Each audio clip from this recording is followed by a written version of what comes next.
Hello everyone. Standard 12th में economics में last video में हमने कि फॉरेन ट्रेड किसे कहते हैं और उसके साथ साथ जो हमारा डोमेस्टिक ट्रेड और फॉरेन ट्रेड के बीच में डिफरेंस क्या है वो हमने देखा था। आज के इस वीडियो में हम जो अनदर टॉपिक्स जो हैं वो हम यहाँ पे देखेंगे। So let's get start. तो आज हम देखेंगे कि वर्ल्ड में अभी जो प्रेजेंट में वर्ल्ड ट्रेड में क्या टाइम चल रहा है वो। The world trade report 2013 had the some trends of world trade from the work of historian एजस मेडिशन की यहाँ पे जो जैसे जैसे टाइम स्पेंड होता गया, जैसे जैसे फॉरेन ट्रेड जो है वो बढ़ता गया। Since the mid 1800s the world's population is growth roundly 6-fold. World output has grown 60 folds and world trade has grown as a 140 folds की यहाँ पे पॉपुलेशन जो है वो भी बढ़ने लगी, प्रोडक्शन जो है वो भी बढ़ने लगा और जो वर्ल्ड ट्रेड है वो भी बढ़ने लगा। According to this report dramatic decrease in the transportation and communication cost have been the driving force behind the today's global trading system. Geopolitics has also played a decisive role in advancing and reinforcing this structure trend की यहाँ पे जैसे जैसे time spend होता गया वैसे वैसे communication के पीछे जो टाइम है वो कम होने लगा है, फोर्सेस जो है वो ज़्यादा लगने लगे, ट्रेडिंग सिस्टम जो है वो हमारे लिए जैसे जैसे ट्रेडिंग सिस्टम बढ़ने लगे वैसे वैसे जो खर्च है वो कम होने लगा। In the last 30 years world merchandise and commercial service trade have been increased about the 7% year on average, and between 1980 and 2011 the share of developing economy in the world trade increased from the 34% to 47%, and the share in the world imports increased from the 29% to 42%. इस तरह से यहाँ पे जो world trade जो है वो बढ़ता रह जा रहा है और एशियन कंट्रीज ने इस तरह के जो इंक्रीमेंट में बहुत ही ज़्यादा इंपॉर्टेंट रोल प्ले किया है। From the number of decades world trade had grown average nearly twice as fast as world of production की जैसे जैसे नंबर्स बढ़ते जा रहे हैं वैसे वैसे ये जो प्रोडक्शन जो है वर्ल्ड ट्रेड में जो है वो इंक्रीमेंट जो है वो होता रह रहा है कि जिसके ऊपर से हमें पता चला कि इंटरनेशनल सप्लाई जो है वो बढ़ रहा है और जो हमारे जो गुड्स हैं वो ग्लोबली सब लोगों के पास एक दूसरे के साथ कनेक्टेड रह पा रहे हैं। उसके ऊपर से यहाँ पे आपको एक स्क्रीन पे एक टेबल दिखाई दे रहा है कि ग्रोथ किस तरह से हुआ है जो वर्ल्ड ट्रेड उसमें 1950 टू 73 में जो 7.88% था, फिर 1973 टू 1985 में 3.65% था, 1985 टू 1996 में अगेन 6.5% हुआ, फिर 1996 टू 2000 में 6.89 हुआ एंड 2000 टू 2011 में 5% एंड 2015 टू 2016 में 2.8%। कि इस तरह से जो एनुअल ग्रोथ जो कि पर ईयर इतना जो है वो फॉरेन ट्रेड होता रह रहा है कि इसके ऊपर से हम कह सकते हैं कि जैसे जैसे टाइम बढ़ता जा रहा है वैसे वैसे जो फॉरेन गुड्स जो हैं उनकी जो डिमांड है वो बढ़ती जा रही है और जो फॉरेन ट्रेड है वो बढ़ता ही जा रहा है। तो हमने इस तरह से देखा कि कौन सी फॉरेन ट्रेड की अभी की सिचुएशन क्या है वो। अब हम यहाँ पे देखते हैं कि बैलेंस ऑफ पेमेंट जो है वो किसे कहते हैं, या हम अभी जो है वो हमारा नेक्स्ट टॉपिक यहाँ पे हमें दिया है कि बैलेंस ऑफ पेमेंट हम किसे कहते हैं। तो बैलेंस ऑफ पेमेंट जो है एक सिस्टमेटिक अकाउंट है कि जहाँ पे ट्रांजेक्शन्स कोई भी कंट्री के बताते हैं कि पूरे वर्ल्ड में गुड्स एंड सर्विस जो है वो कितनी हुई है, कितना पेमेंट हुआ है, कितना कैपिटल हुआ है वो। Now the balance of payment is a systematic account of the value transactions of a country with the rest of the world in goods and service transfer of payment and capital. कि यहाँ पे balance of payment का meaning होता है कि जो भी transactions country के अनदर कंट्रीज़ के साथ हो उनके रिकॉर्ड्स रखना। नाउ मीनिंग यहाँ पे देखिए एक accounting statement showing the value of import and exports of tangible and intangible goods during a year. कि जो अकाउंट हमें बताए कि पूरे साल के अंदर हमने कितना इम्पोर्ट किया और कितना एक्सपोर्ट किया है वो सारी चीज़ें हमें बताएं, that is known as the balance of payment. तो हमें इस तरह से बैलेंस ऑफ पेमेंट का हमने मीनिंग देखा। अब हम यहाँ पे इंटेंजिबल और विजिबल गुड्स जो है वो physical existence and intangible goods that means service.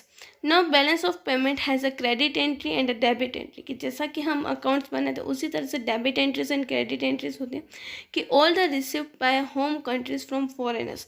कि हमने जो एक्सपोर्ट किया है तो उसके पास से जो इनकम मिलते हैं उसे हम क्रेडिट एंट्रीज करते हैं और जो भी हमने पेमेंट किया उसे हम डेबिट साइड एंट्रीज करते हैं। तो इस तरह से हम बैलेंस ऑफ पेमेंट अकाउंट बनाते हैं। अब हम टाइप्स क्या है बैलेंस ऑफ पेमेंट्स के वो देखेंगे। तो फर्स्ट है बैलेंस्ड एंड अनबैलेंस्ड टाइप के होते हैं। Balance of payment is said to be a balance when the value of entries on credit side equal on the debit side, के जहाँ पे हमारी जो credit side and debit side के amount जो है वो इक्वल हो, at that time they are called as a balance payment. Balance of payment is unbalanced when the value of entries on the credit side is not equal to the debit side, कि जब यहाँ पे credit and debit side की entries जो है वो equal ना हो, एट दैट टाइम हम कह सकते हैं कि जो बैलेंस ऑफ पेमेंट है वो अनबैलेंस्ड है। If the payment are more than the receipt or value of credit entries is lesser than the debit side, कि there is a deficit of the payment side, कि यहाँ पे हमारे जो payments हैं अगर वो हमारी रिसिप्ट से ज़्यादा हो, मतलब कि क्रेडिट साइड की अमाउंट जो है वो डेबिट साइड से कम हो, at that time they are called as a deficit of balance of payment. And if the receipt side is more than the payment side then it will be called as a surplus in the balance of payment, कि यहाँ पे अगर balance जो है वो receipt side ज़्यादा हो तो eight that time surplus of balance of payment जो है वो कहा जाता है। कि जैसे हम अकाउंटिंग में डबल एंट्री सिस्टम करते हैं, बैलेंस ऑफ पेमेंट भी इसी तरह से ही बनाया जाता है। आफ्टर अकाउंट्स हमें यहाँ पे देंगे कि बैलेंस ऑफ पेमेंट में दो टाइप्स के अकाउंट होते हैं। फर्स्ट होते हैं करंट अकाउंट एंड सेकंड होते हैं कैपिटल अकाउंट।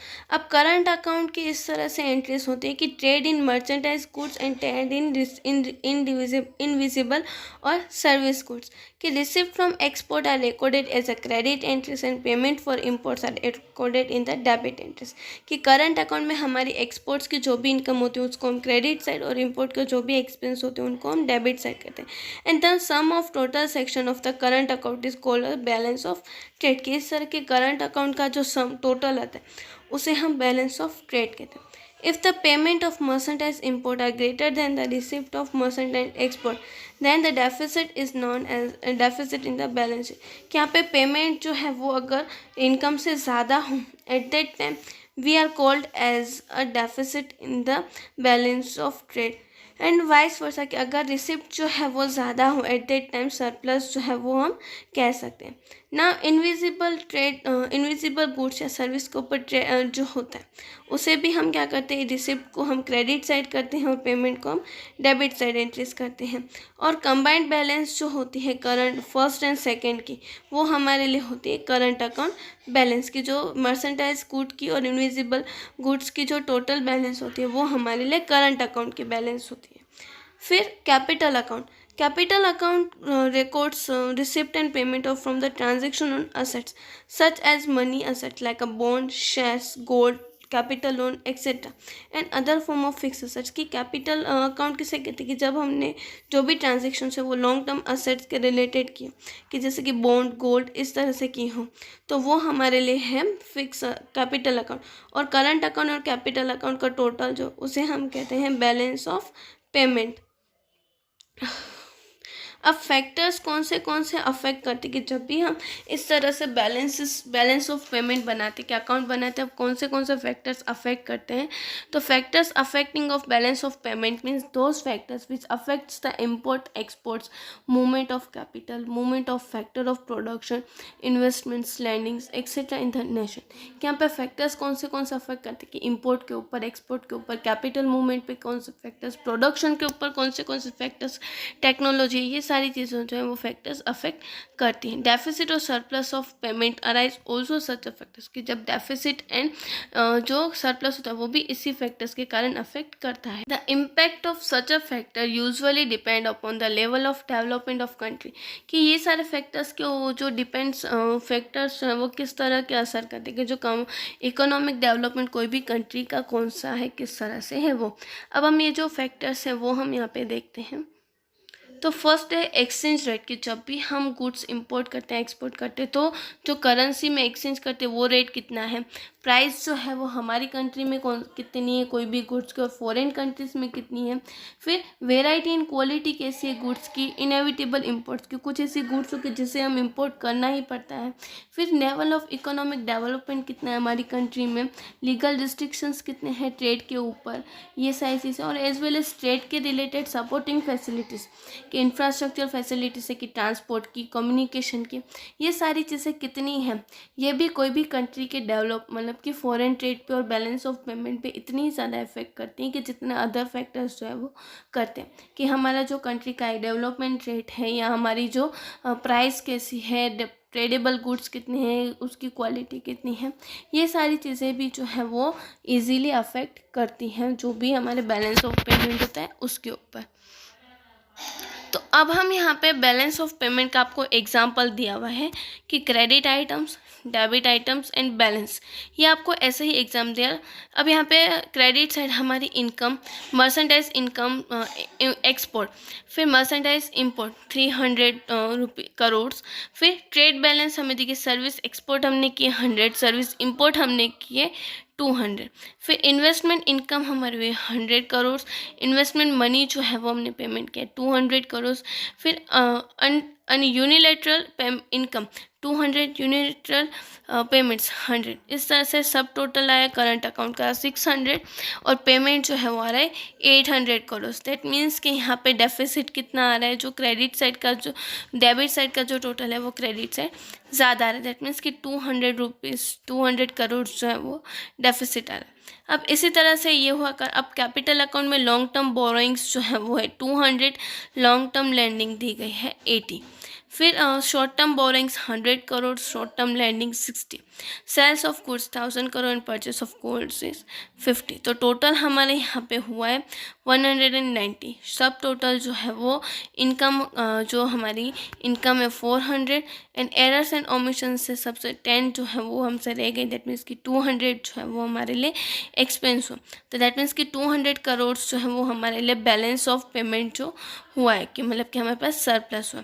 बट यहाँ पे टोटल रिसिप्ट हमारी 1000 है, टोटल पेमेंट भी हमारे 1000 हो रहे, इसलिए यहाँ पे ना ही हमें कोई भी डेफिसिट हुआ है और ना ही हमें कोई भी सरप्लस होता है। इस तरह से बैलेंस ऑफ अकाउंट पेमेंट जो है वो हम यहाँ पे प्रिपेयर करते हैं। तो हमने आज के इस वीडियो में देखा कि कोई भी कंट्री के लिए बैलेंस ऑफ पेमेंट मतलब कि उसने कितनी इंपोर्ट की इनकम हुई, कितना उन्हें एक्सपोर्ट किया है, वो सारी चीज़ों के बारे में हमने यहाँ पे देखा और उनका जो स्टेटमेंट होता है वो भी हमने देखा। उसके ऊपर से यहाँ पे आपको स्क्रीन पे जो क्वेश्चन दिखाई दे रहा है वो आपको आपकी नोटबुक में लिखना है। हम नेक्स्ट वीडियो में अनदर टॉपिक के साथ मिलेंगे। Thank you.